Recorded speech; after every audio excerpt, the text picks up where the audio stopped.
نحمده ونصلي على رسوله الكريم اما بعد بسم اللہ الرحمن الرحیم۔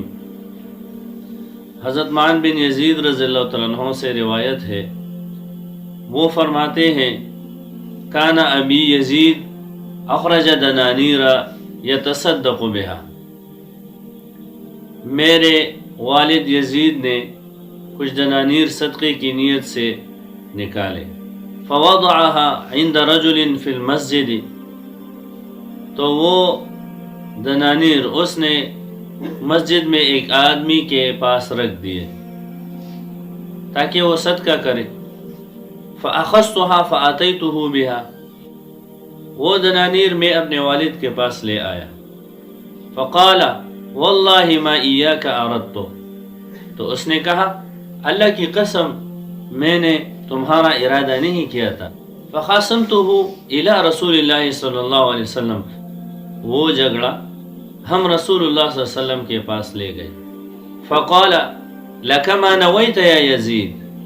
ولک ما اخذت یا معن، تو رسول اللہ صلی اللہ علیہ وسلم نے فرمایا کہ اے یزید تمہیں تمہاری نیت کا ثواب مل گیا، اور معن سے فرمایا کہ اے معن جو مال تو نے لیا ہے وہ تمہارا ہے۔ اس حدیث سے ایک بات تو یہ معلوم ہوئی کہ کوئی آدمی صدقہ کرے دوسرے آدمی کو دے دے کہ میری طرف سے یہ صدقہ کر دو، یا مثلا زکوٰۃ کا مال ہو کسی دوسرے کو دے دے کہ میری طرف سے صدقہ کر دو، تو یہ جائز ہے۔ دوسری بات یہ ہے معن نے اپنے والد یزید سے بحث مباحثہ کیا، تو اس سے معلوم ہوا ادب کے حدود اور ادب کے دائرے کے اندر شاگرد اپنے استاذ، بچہ اپنے والدین سے شرعی مسائل میں بحث کر سکتا ہے، یہ کوئی بھی بے ادبی نہیں۔ تو جب ان دونوں کے درمیان بحث ہوئی تو جھگڑا رسول اللہ صلی اللہ علیہ وسلم کے پاس لے گئے، تو رسول اللہ صلی اللہ علیہ وسلم نے فیصلہ کر دیا کہ اے معن تجھے تمہاری نیت کا ثواب مل گیا، اور یزید کو کہا کہ جو مال تو نے لیا ہے بس تمہارا ہے۔ حدیث میں ایک بہت ہی اہم اور فقہی مسئلہ ہے، اور وہ مسئلہ یہ ہے کہ صدقہ، زکوٰۃ وغیرہ اپنے اصول و فروع اپنے اولاد وغیرہ کو دے سکتے ہیں یا نہیں دے سکتے۔ صدقات دو قسم پر ہے، ایک کو کہتے ہیں صدقہ نفلیہ جو شریعت کی طرف سے واجب نہ ہو، آدمی خود اپنی طرف سے کرے،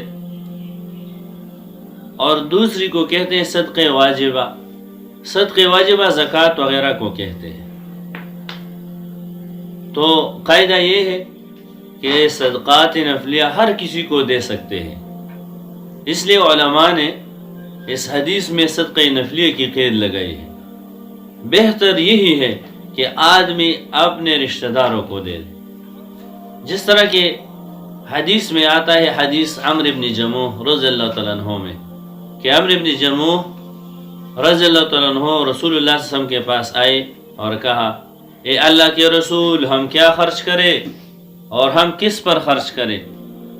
تو اللہ رب العزت کی طرف سے سورہ بقرہ کی 215 نمبر آیت نازل ہوئی، یسألونک ماذا ينفقون قل ما انفقتم من خیر فللوالدین والاقربین والیتامى والمساکین وابن السبیل وما تفعلوا من خیر فإن اللہ به علیم۔ یہ لوگ تجھ سے پوچھتے ہیں کہ ہم کیا خرچ کریں، تو جواب میں کہہ دیجئے کہ جو مال بھی تم لوگ صدقہ کرتے ہو تو اس کے لیے بہترین مصارف والدین، اقربین، رشتہ دار، یتیم لوگ، مساکین اور مسافر بہترین مصارف ہیں۔ تو معلوم ہوا کہ نفلی صدقہ اپنے عزیز و قارب اور اپنے قریب رشتہ دار کو دینا سب سے افضل ہے، اور دوسری طرف صدقہ واجبہ ہے، وہ اپنے اصول اور فروع کا آدمی نہیں دے، اپنے بیٹے کو نہیں دے سکتے، اپنے والد کو نہیں دے سکتے، اصول و فروع پر صدقہ واجبہ نہیں ہوتا۔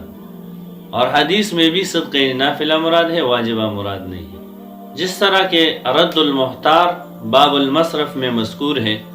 ولا الى اصلہ و ان علاک ابویہ و اجدادہ، کہ صدقے واجبہ اپنے